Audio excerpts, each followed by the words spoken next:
Come on guys, ഇതുപോലുള്ള പേപ്പറോ ഇങ്ങനത്തെ എന്തെങ്കിലും ഒരു പേപ്പർ ഉണ്ടോ ഉണ്ടെങ്കിൽ എടുത്തുകൊണ്ട് പോയോ നമുക്ക് അത് വെച്ച് അടിപൊളി ക്യൂട്ടായിട്ടുള്ള ഒരു ടേബിൾ ഡെക്കോർ ഉണ്ടാക്കാം. ഇതിന് നമ്മൾ എന്താ ഈ ഒറിഗാമി എന്നൊക്കെ പറയില്ലേ, ആ ഒരു ടൈപ്പ് സാധനമാണ്. പക്ഷേ കാര്യം പറയുകയാണെന്നുണ്ടെങ്കിൽ എനിക്ക് ഈ വക സാധനം ഉണ്ടാക്കുമ്പോൾ എനിക്ക് തലവേദന എടുക്കും. കാരണം എന്താണെന്ന് വെച്ചാൽ ഇതിന് മടക്കലും വെട്ടലും കുത്തലേക്കാണ് എനിക്ക് ഭയങ്കര ഇത് ആലോചിക്കുമ്പോൾ തന്നെ ഇങ്ങനെ ടെൻഷൻ കയറുന്ന സംഭവം ആ ഒരു സംഭവത്തിൽ പെട്ടാണ്. പക്ഷേ ഇത് ഉണ്ടാക്കി കഴിയുമ്പോൾ രസമാണ്. ഓക്കെ, അപ്പോൾ എന്താണെന്ന് വെച്ചാൽ ഇത് ഉണ്ടാക്കുന്നത് എങ്ങനെയാണെന്നുള്ളത് ഞാൻ കൂടുതലായിട്ട് പറഞ്ഞാൽ എന്താ സംഭവിക്കാറ് അതാകെ മനസ്സിലാവില്ല. ഈ ഒറിഗാമിക്ക് അങ്ങനെ ഒരു പ്രശ്നമുണ്ട്, നമ്മൾ പറഞ്ഞു കഴിഞ്ഞാൽ അത് മനസ്സിലാവില്ല, അത് കണ്ട് തന്നെ മനസ്സിലാക്കണം, അപ്പോൾ തന്നെയാണ് അത് മനസ്സിലാവുള്ളൂ. പിന്നെ അതുപോലെ തന്നെ ഇതിൻ്റെ സ്റ്റെപ്പ് ബൈ സ്റ്റെപ്പ് ഒരു സ്റ്റെപ്പിന് മാറ്റം വന്നാൽ അത് നമ്മൾ ഉദ്ദേശിച്ച രീതിയിലാവില്ല. എനിക്ക് ഇത് തന്നെ ഞാൻ 2-3 തവണ ചെയ്ത് നോക്കിയാണ്ടാണ് ഇത് ഓക്കെ എന്നുള്ള ലെവലിൽ എനിക്ക് കിട്ടിയിട്ടുള്ളത്. പക്ഷേ ഇത് ചെയ്ത് കഴിഞ്ഞ് ഫൈനൽ ലുക്ക് കാണുമ്പോൾ നമുക്ക് എത്രത്തോളം നമ്മൾ എഫോർട്ട് എടുത്തൊക്കെ നമ്മൾ മറന്നു പോകും, അത്രത്തോളം ബ്യൂട്ടിഫുൾ ആണ്. അതാണ് നമ്മൾ ഇങ്ങനത്തെ പരിപാടികളൊക്കെ നമ്മൾ ചെയ്യാൻ നിൽക്കുന്നത്. എന്താ ചെയ്യുമ്പോൾ ഭയങ്കര ഡിഫിക്കൽട്ടായിട്ട് തോന്നിയാലും ഫൈനൽ ലുക്ക് ഉണ്ടല്ലോ, അയ്യോ അത് കൊള്ളാം, സൂപ്പർ. സ്കൂൾ പഠിച്ചപ്പോൾ ആദ്യത്തെ സുഡോക്കും കാര്യങ്ങൾ ഉണ്ടാക്കിയാണ് നമ്മൾ ഒറിഗാമിയിലേക്കുള്ള എൻ്റെ ആദ്യത്തെ ചൂടായി. പിന്നെ അത് കഴിഞ്ഞ ശേഷം പിന്നെ പൂക്കൾ, റോസാപ്പൂവിൻ്റെ മരത്തെ പൂക്കൾ, ടൂലിപ്പൂക്കൾ ഇങ്ങനത്തെ പരിപാടികളൊക്കെ ചെയ്ത് കഴിഞ്ഞതിന് ശേഷമാണ് ഫസ്റ്റ് ടൈമാണ് ഞാൻ ഫ്ലവർ വേസ് സംഭവം ഞാൻ ആദ്യമായിട്ടാണ് ഒറിഗാമി അയക്കാൻ ഉണ്ടാക്കുന്നത്. ഒറിഗാമി ഈ പേര് കൊള്ളാല്ലേ, പേപ്പർ വെച്ച് മടക്കി ഉണ്ടാക്കുന്ന സംഭവത്തിന് നല്ല പേര്. അപ്പോൾ ഏതായാലും അപ്പോൾ ഇതുപോലെ നമ്മൾ ഉണ്ടാക്കി വെച്ചാൽ നമ്മൾ ടേബിൾ വെക്കുമ്പോൾ കാണാൻ അതൊരു ബ്യൂട്ടിഫുൾ അല്ലേ.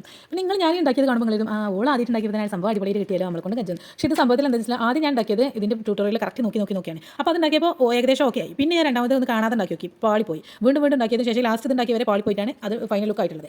പിന്നെ നമ്മൾ ഉണ്ടാക്കാൻ പോകുന്നതാണ് ഒരു റോസ് പൂ. ഫ്ലവർ വേസ് മാത്രം പോരല്ലോ, അതിലേക്ക് ഒരു റോസ് പൂവും കൂടെ വേണ്ടേ, അപ്പോൾ അതൊരു നന്നാവുള്ളൂ. അതിനൊരു പേപ്പർ റോൾ ചെയ്തിട്ടാണ് സ്റ്റെമ്മാക്കി എടുക്കുന്നത്. പിന്നെ അതുപോലെ തന്നെ നമ്മൾ ഇതളുകൾക്ക് വേണ്ടി ഇങ്ങനെ ഒരു 2 നീളം 2 വീതി ആ ഒരു കണക്കിൽ കുറേ പേപ്പറുകൾ കട്ട് ചെയ്തിട്ടുണ്ട്. ഞാൻ ഉപയോഗിച്ചിട്ടുള്ളത് കളർ പേപ്പറാണ്. ഇനി അതൊന്നല്ലാന്നുണ്ടെങ്കിൽ നമ്മൾ വേസ്റ്റ് ഉണ്ടാക്കിയ പേപ്പറിൽ അതിന് ബാക്കിയുള്ള പേപ്പർ കൊണ്ട് ഇതുണ്ടാക്കുമ്പോൾ തന്നെ അത് കാണാൻ പ്രത്യേകം ഭംഗിയുണ്ടാവും. അതും കൊള്ളാം, ഞാൻ അതിങ്ങനെ ഉണ്ടാക്കിയിട്ടുണ്ട്. പിന്നെ ആ പേപ്പർ കട്ട് ചെയ്തതിന് ആ 2 കോർണറില്ലേ, അത് ഒരേ വീതിയിലുള്ള കോർണറാണെങ്കിൽ അതിൻ്റെ 2 കോർണർ ഇങ്ങനെ ബാക്കിലേക്ക് ചുറ്റിയെടുക്കുക. അപ്പോഴാണ് അത് ഇതളിൻ്റെ ഒരു ഭംഗി കിട്ടുള്ളൂ. പിന്നെ അതിങ്ങനെ ആ സ്റ്റെമ്മ് വെച്ചാൽ ഇങ്ങനെ ചുറ്റിയെടുക്കുക. അത് ചുറ്റിയെടുക്കുക മീൻസ് അതിങ്ങനെ ഒട്ടിച്ചെടുക്കില്ല, നമ്മൾ ഒരു ഇതള കണ്ട് റോസ് പൂവിൻ്റെ മാതിരി അങ്ങനെ ഒട്ടിച്ചെടുക്കുമ്പോൾ അങ്ങനെ ശരിയായി വരും, അത്രേ ഉള്ളൂ. പിന്നെ 2 ഇലകൾ കൊണ്ട് ഉണ്ടാക്കിയാൽ ഒരു റോസ് പൂവിൻ്റെ ഒരു ഒറിജിനൽ ലുക്ക് കിട്ടും. ഒറിജിനലും കാണാൻ കൊള്ളാം എന്നുള്ള ലുക്ക് കിട്ടും. അപ്പം അങ്ങനെ നമ്മൾ പരിപാടി കഴിഞ്ഞിട്ടുണ്ട്. എങ്ങനെയുണ്ട് നമ്മൾ ഫ്ലവർ വേസ് കാണാൻ കൊള്ളില്ലേ, നല്ല അടിപൊളിയായിട്ട് നമുക്ക് ടേബിൾ മഗ് വെച്ചാൽ നല്ല സൂപ്പറായിട്ട് വെക്കും. അതിൽ 2 റോസ് പൂവും കൂടെ വെച്ചാൽ അയ്യവ അടിപൊളിയായിട്ടുണ്ട്.